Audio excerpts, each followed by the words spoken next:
When I was in the grammar school, I tried to kill my teacher, and I've been arrested and in jail 5-6 times.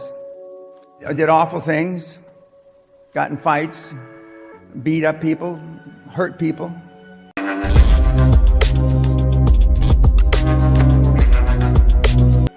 I slept in my office. I didn't have an apartment. You come in looking like some of you, I wouldn't give you toilet paper. I didn't have any dreams. The only goal my father had for me was to keep me alive, not dead till I reached the age of reason. He didn't know if that was 20, 30, 40, or ever.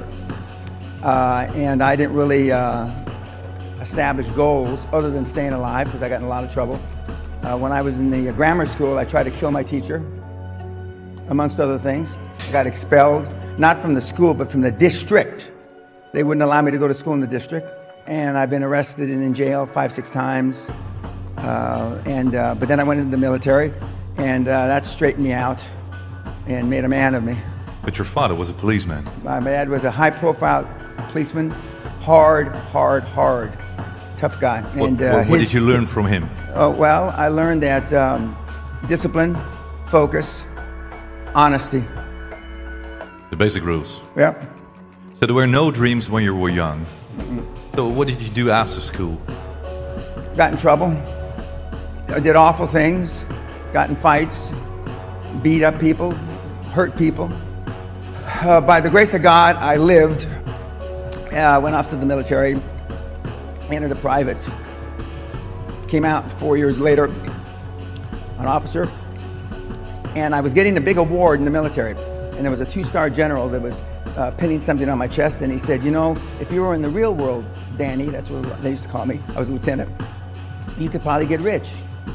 And a light bulb went off over my head. I had never thought of that before.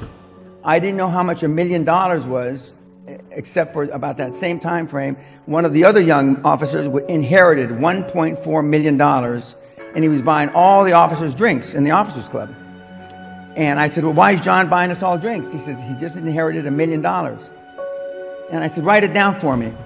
I'm 22 years old.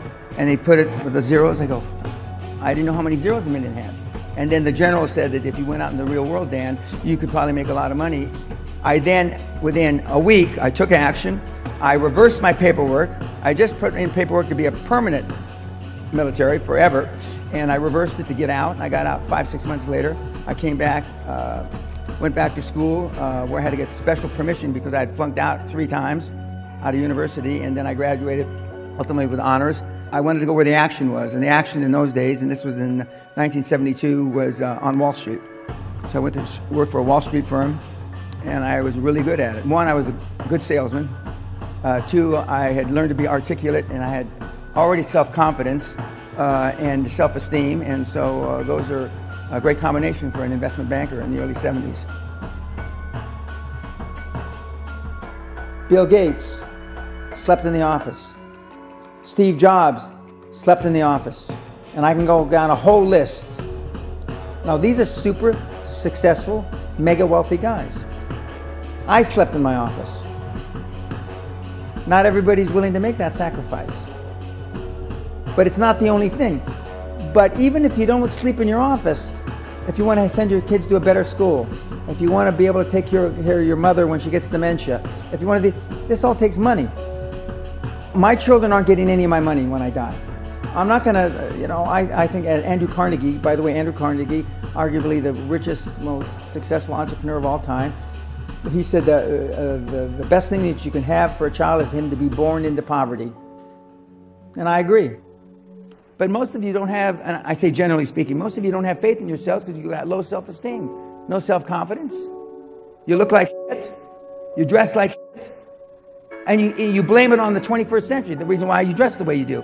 25 years ago, if you come to a seminar like this, you'd all be wearing suit and tie. 40 years ago, the women would be wearing hats. This is my uniform. I don't go to sleep like this, but I mean, this is my uniform. It has been for a long time. If you want to get money from banks, dress like the president of your country. You come in looking like some of you, I wouldn't give you fucking toilet paper. You only have one time to make a first impression, kids. Before I had any money, I used to go to the Rolls Royce dealers and sit in the cars and smell the leather, touch the leather. I went to $1 million houses, and my wife and I would walk through the house, and they'd say, "When are your parents getting here, kids?" No, we are the buyers. Practice within when you're without. Practice being successful. How many people listening to this today practice being successful today? Within 19 months of me dreaming and adding it to my goals, a castle on an island, I own Guthrie Castle. Go to stores you can't afford. Go hire lawyers you can't afford. Lawyers will meet with anybody. Accountants will meet with anybody. Go to the big 4 accountants with a business idea. The first couple meetings are for free. Jettison probably a lot of the people you hang around with. A lot of people don't believe they deserve to be there. I convince them, and we have these drills, why you belong there. A lot of people that come there, with money, that have made money, think they made it by accident. Nobody's failed at more things than I have, and the first 100 million are successes, but I could write a book about failures, because I've tried a lot of different things. Because failure is just testing. And one of the reasons I've been so successful in generating this equity and value in my kids, and I call you all kids, is because I convince them that making a mistake is okay. Your parents probably told you, you can be anything you want, but you can't. That's horseshit. You can't. If it's all juxtaposed, but what you tell them is that you can do anything you want that you have passion for, because that eliminates most of the crap, because most people don't follow their dream. Like they say in The Sound of Music, you can't have a dream come true unless you have a dream. Now, I still dream. I dream in Technicolor. I say my affirmations and goals every single night. It's bloody hard to be a high-performance person. Most people procrastinate because they're unsure, so just do it. But I've never had a problem just doing it. Because one of the things is you learn as a young combat infantry officer is time costs lives. We overanalyze because we're unsure if it'll work or not. We're more worried about, on the emotional side, it embarrassing us. What is necessary? What is the best advice? How to do it? The best advice is find something you love. Find something that can change 1 billion lives. Zuckerberg is a classic example. He changed more than 1 billion lives. Added value. Correct. Added value change, you make 1 billion lives better, potentially. You may not get to 1 billion people, but potentially you can make 1 billion lives better, and the odds have just gone geometrically up for you to become a billionaire. And if not a billionaire, a whole bunch of money. It's the same advice that I give and the best advice that I got. Just do it.